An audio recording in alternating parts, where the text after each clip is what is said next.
Welcome back to another solo episode of the Resilience Report. Today, I'm going to be sharing 5 things to know before starting a career in sustainability. If you're new to the podcast, by a little bit of background as to where I'm getting these tips and tricks, I've spent the last 11 years working in the clean tech sector, a mix of both renewable energy as well as smart buildings. I've also been on board of directors of key environmental groups.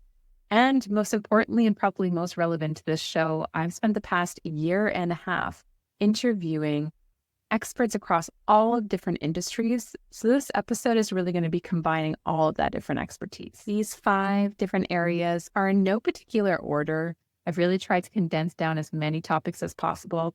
But maybe just say that the last one is the one that took me the longest to figure out. Again, it's been 11 years that I've been in this space, and I'm really just starting to get comfortable with this one. So do stick around until the very end. So number 1, and I think that this is so important when you're just thinking about doing a switchover, is know that a path and a career in sustainability is absolutely not linear. So please give yourself a little bit of grace. And what I mean by this is that maybe you are lucky enough. Maybe you did study in environmental sciences, and this is very much what you've been studying from day one. You've been able to build on it, and you're going to slowly progress with time. That could be. But there are so many of us who maybe studied something else, and with time are shifting over into the sustainability space. Because sustainability, certainly at the level we're seeing right now in corporations, is relatively new, it is exciting in the sense that even those of us who are just kind of building that expertise in the space, we do have an opportunity to learn along the way. Sometimes, and this is important to keep in mind, you might maybe not find a role that is 100% in sustainability. Although it is 100% separate from this podcast, I currently hold a role where half of what I'm doing is marketing and half of what I'm doing is sustainability. And in speaking to a lot of experts, this is the reality for a lot of companies, big and small, just because, again, this is a relatively new area. So it's this opportunity for the company to have that formal support within the organization as we kind of build up that expertise along the way. You want to have a perfect example of that within our past episodes. We had the Director of Sustainability and Nutrition from Taco Bell. So you can tune into that episode to hear a little bit about how she's combining those 2 roles as well. And just to kind of close out this particular item, the sustainability space is changing so fast.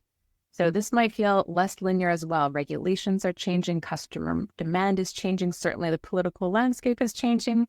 So just keeping that in mind, that maybe you're going to have to pivot along the way. Maybe you'll have to take additional certifications, maybe add on a little bit of additional expertise, whether it's through volunteering or otherwise. So just really keep that tip number 1 in mind, that a career path in sustainability is probably not going to be particularly linear. Tip number 2, understand that your role is going to be at the heart of all departments in your company. Your experience to date might be that you've been siloed off a little bit in your own department, maybe by choice or because you really just don't need to interact with all the different departments. Sustainability is so cross-functional in nature that this is really something to get to know, that you're going to have the opportunity to get to know all of these different departments. Might feel a little scary if you're introverted. I know a lot of my sustainability peers are not the most extroverted people, but know that it is kind of this interesting hub where we can go get that information that we need to do our roles correctly. Let's take an example, emissions. You are going to need to talk to your shipping department to figure out the distances that you are shipping your products or that you're receiving your materials. You might need to talk to your human resources department to understand how far your employees are traveling to and from the office or for business travel. You might be talking to your marketing team as to how they're talking about emissions. And because companies are still getting new in the sustainability space, like we just talked about, sometimes you're not going to have this opportunity to have a full, big, robust sustainability team. And you might, if you've been hired into that role, have an opportunity to form less of a formal team, but more of a committee. And in that committee, you're certainly going to be wanting to pull in representation from all different departments. So you're going to be able to have kind of that center of expertise where you're going to be able to have folks who really genuinely care about sustainability go back to their departments, take that message and actions, and be able to make sure that you are seeing progress.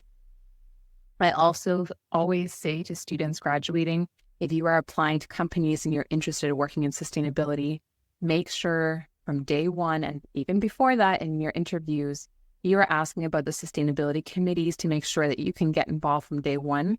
It's an excellent networking opportunity, but also it is a way for you to get to know those folks all across different departments. Last thing I would say on this, and probably the one that surprised me the most, is in those cross-departmental relationships, your two allies, again, I was kind of surprised, that are probably going to help you see the most progress in your sustainability role as a company are legal and sales. Might seem a little bit far apart. Legal, because the reality is the regulatory landscape is changing so fast when it comes to sustainability. So having that collaboration with them is going to help guide you in how you are preparing your company and your team for different regulations that are coming up. And then on the flip side, you also have the sales team. Now, where do they fit in? Well, for many companies, the reason why they're taking action, if it's not from a regulatory standpoint, is because their customers are telling them it's important.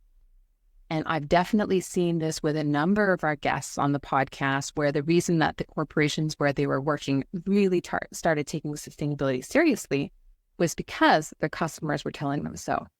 So if you're within a company, do that outreach to all different departments, but know that your allies might be a little bit unexpected, and chances are there will be your legal team and your sales team. Number 3, budgets will forever be tight.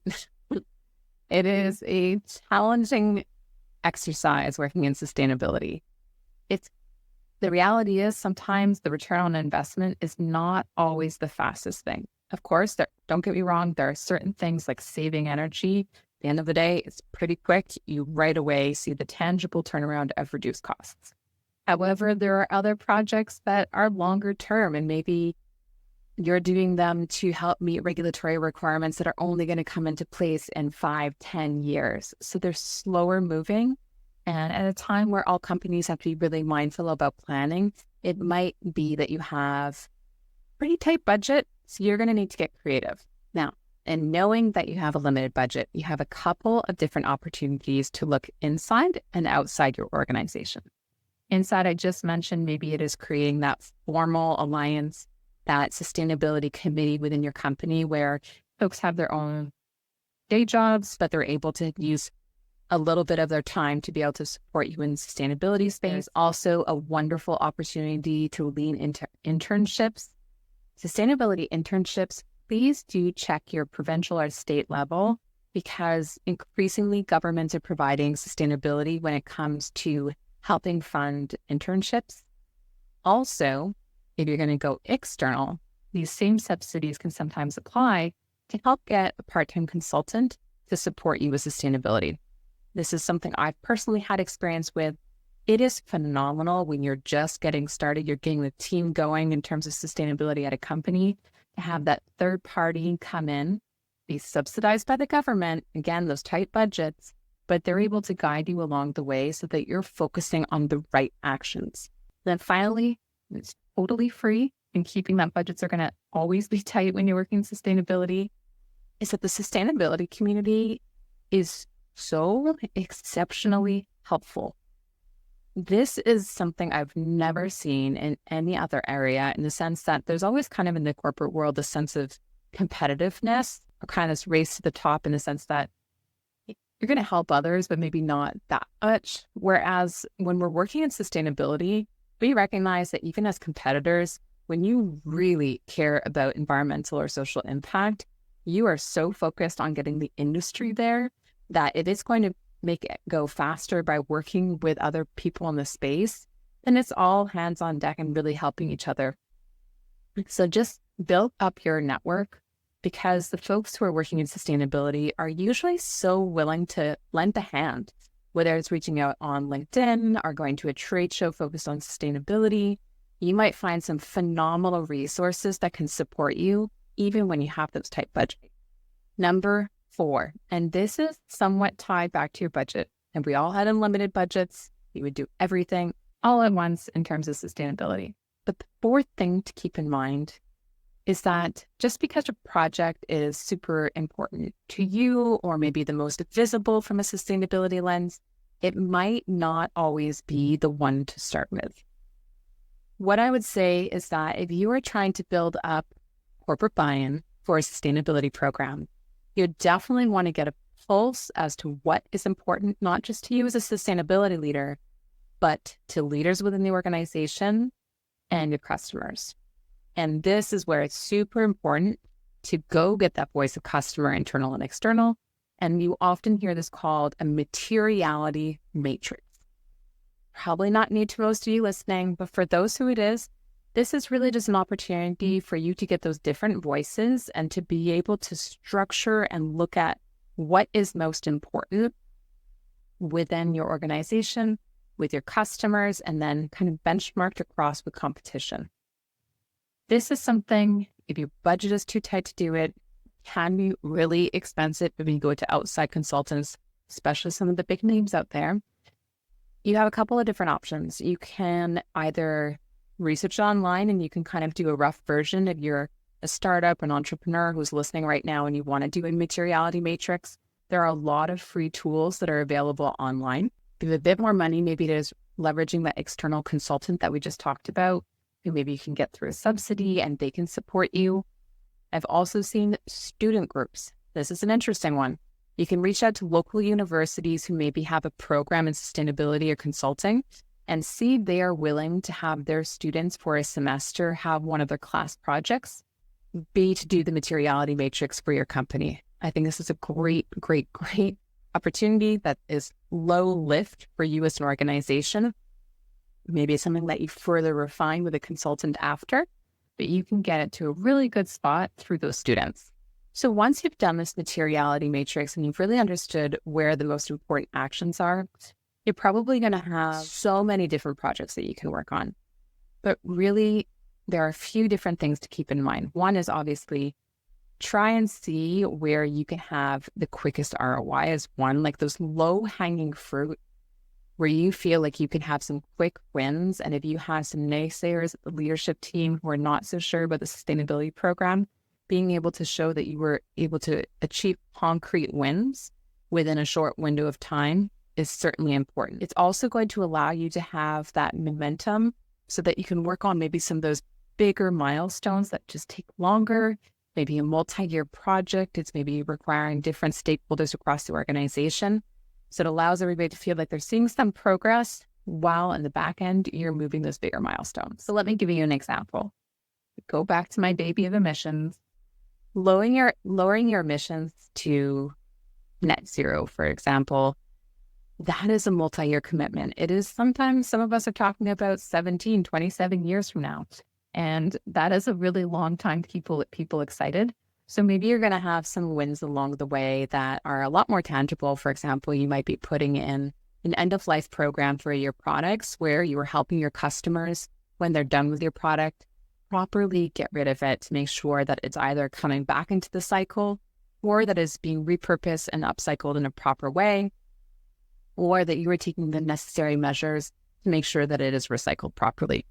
So you have that long-term plan that you're continuing to work towards with those emissions, for example, but then you have those quick wins that people can see, okay, this is the program, it's in place, I can do it right away. I don't have to wait those 17, 27 years by the time that net zero targets are going to be reached to see the company make progress. So it's really about kind of being nimble and open to seeing where you're going to focus your efforts and see that progress over time.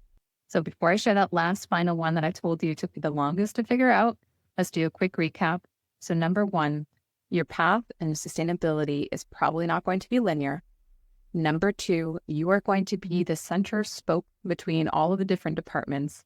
So get ready to figure out who your different allies are. But it is really exciting because you get to really have that central function. Number 3, your budget will probably always be really tight. So it's important that you get creative, that you figure out how you can have the most impact internally and externally by leaning on those different stakeholders. And number 4 was learning how to prioritize and making sure that you really understand the priorities of other stakeholders within your organization, your customer base, and relative to your competitors, because it can't just be what's important to you as a sustainability leader, but what is really important to the organization, and making sure you're balancing those bigger, bolder projects with those smaller wins that you can really showcase along the way, those low-hanging fruit, to feel like you're really seeing progress, even as you're working on those longer-term projects. Number 5, and this is the area that's taking me the longest, and that I think has added the most to my career, is when we're in values-based work, sometimes we just feel, when we care so much about it, like, well, everybody must agree with this. And you know what? I think in some ways, when you have a long-form conversation like a podcast, you can often find points where you agree with each other. However, the reality is we can't all agree on everything. And so even if you really, really care about sustainability and it is so core to what you do, know that you might have coworkers, you might have customers, you might have suppliers who don't agree with you. And I would say the most important thing is to have those deep conversations with them to figure out, well, what does resonate with them? Is it the specific words you're using that maybe feel confrontational to them? Are there maybe some words that have become really politicized and that you can be more mindful about? But just know that everybody has a right to their own opinions. And sometimes it can feel a little bit jarring when you really, really care about something. But really opening up those conversations, because you're then going to be able to reach that many more people if you're able to find some common ground. So for me, what this looked like was I was putting together some training material on sustainability, and I invited a colleague who, on paper, less of a fan of sustainability, and certainly the way that it is positioned in the media, I would say. And I asked him, can I run you through the training, and you can let me know if there's anything that you feel like would kind of shut you down in seeing it if you were asked to participate in the training. And for the most part, we were completely on the same page, and he was so comfortable with the training. He asked lots of great questions, but there were a few slides in my deck where I was using terminology that he really felt like was politically charged. And I had never thought of it that way. But he has said to me, if you use that word on your slide, you're going to lose anybody who feels the same way as me, because they're going to feel like you are shaming them or that they are kind of below what you're trying to share. And so we did some light tweaks. I would say out of a deck of like 35 slides, it was maybe 3 or 4 slides that we changed. And it was light edit. But in listening to what he had to say and really understanding his logic, it made my training that much stronger. So the most important one, I saved it for last, which was that not everyone's going to agree with you. But I would say if you can proactively reach out to those folks and figure out how to best align, maybe it is specific areas that they care more about than others, just really figure out how you can resonate most broadly in your role of sustainability, because your role really is an opportunity to pull folks together. And I think that is kind of the most exciting, beautiful thing. It can certainly be a very challenging role. There are some days where you feel like you're pushing a giant boulder up the hill every day, but I wouldn't change it for the world. And I really hope if you're listening all the way to the end of this episode, it's because you're serious about working in sustainability, whether you are thinking of just getting started as a student or whether you're doing that mid-career pivot. I hope that these 5 things to know before doing so will help you along the way. And I hope to see you back on the next episode of the Resilience Report.